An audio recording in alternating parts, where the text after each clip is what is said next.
ఎవరైనా సరే నేను సవాలు విసురుతున్నా, అది ఢిల్లీలో ఉండే మోడీ అయినా సరే, గల్లీలో ఉండే కేడీ అయినా సరే, చర్చ పెడతాం. పార్లమెంటులోనా, అసెంబ్లీలోనా, రైతు రాజ్యం ఎవరు తెచ్చిండ్రు, రైతులకు అండగా నిలబడ్డది ఎవరు తేల్చుకుందాం. రాండి చర్చలకు.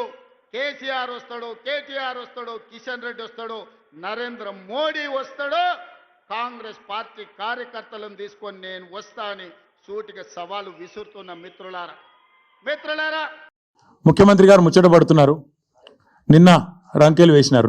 రొటీన్గా ఆయన పాపం సభ పెట్టినాడు అంటే 4 బూతులు, 5 ఛాలెంజ్లు, 6 తొడలుగొట్టే డైలాగులు, 2 గుడ్డలు ఊడదీస్తా అని 2 మళ్ళీ భాషణాలు, వాగ్భూషణాలు.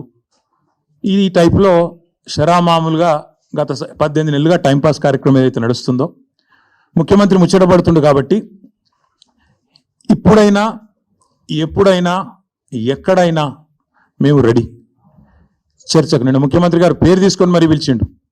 కేసీఆర్ వస్తాడా, కేటీఆర్ వస్తాడా, రాండ్రి అన్నాడు. నీకు కేసీఆర్ అంత లేదు కానీ మేము చాలు నీకు, వస్తాం, మీరు ఎక్కడ పెడతారో పెట్టండి, వస్తాం. కాకపోతే మేమంటే ఎప్పటికప్పుడు రెడీగా ఉంటాం. ఎందుకంటే ఇలా 10 ఏళ్ళు మునిగి తేలిన వాళ్ళం కాబట్టి మేము ఎప్పుడు రెడీ. కాకపోతే మీకు కొద్దిగా ప్రిపరేషన్ టైం కావాలి, మాకు తెలుసు. ఎందుకంటే మీ మంత్రులు గతంలో కూడా మేము శాసనసభలో మీరు ప్రతిపక్షంలో ఉన్నప్పుడు కూడా చర్చ పెడతామంటే మేము ప్రిపేర్ అయ్యి రాలేదండి అంటారు.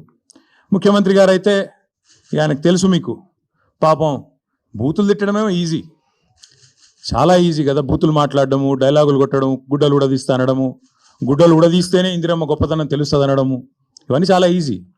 కానీ ముఖ్యమంత్రి గారికి నేను ఎందుకు 72 గంటలు టైం అంటున్నా అంటే, మళ్ళీ మీరు అక్కడికి చర్చకు వచ్చి బేసిన్లు బెండకాయలు అని చెప్పి ఆయనతో ఉన్న పరువు తీసుకుంటే తెలంగాణ ముఖ్యమంత్రి పరువు పోతుంది. ఇప్పటికే మీరు ఎంత సిగ్గుమాలిన వ్యక్తో ఇప్పటికే అందరికి అర్థమైపోయింది. ఎవడన్నా అడుగుతాడండి ముఖ్యమంత్రి, దేవాదుల గోదావరి బేసిన్లు ఉన్నదా అని అడిగే పరిస్థితి ముఖ్యమంత్రిది. బేసిన్ తెలియదు, బెండకాయ తెలియదు. దాంతోపాటు ఇంకా దరిద్రం ఏంటంటే నల్లమల పులి అని చెప్పుకుంటాడు. నల్లమల తెలంగాణలోనే ఉంది కదా అని అడుగుతాడు మీటింగ్లో. అంటే ఇంత నికృష్టమైన వ్యక్తి కాబట్టే కొద్దిగా ప్రిపేర్ అయ్యేందుకు టైం, వారికి 72 గంటల సమయం ఇస్తా ఉన్నాం.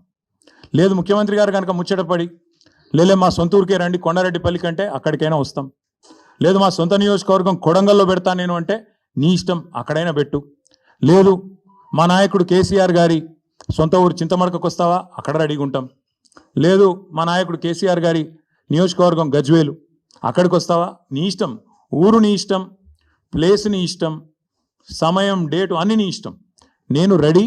మా పార్టీ తరపున నీ సవాల్ను స్వీకరిస్తూ ఉన్నాం. ఇందులో ముఖ్యమంత్రి గారి తరపున, మరి ముఖ్యమంత్రి గారు ఇచ్చిన సవాల్ను పార్టీ తరపున నేను స్వీకరిస్తూ ఉన్నా.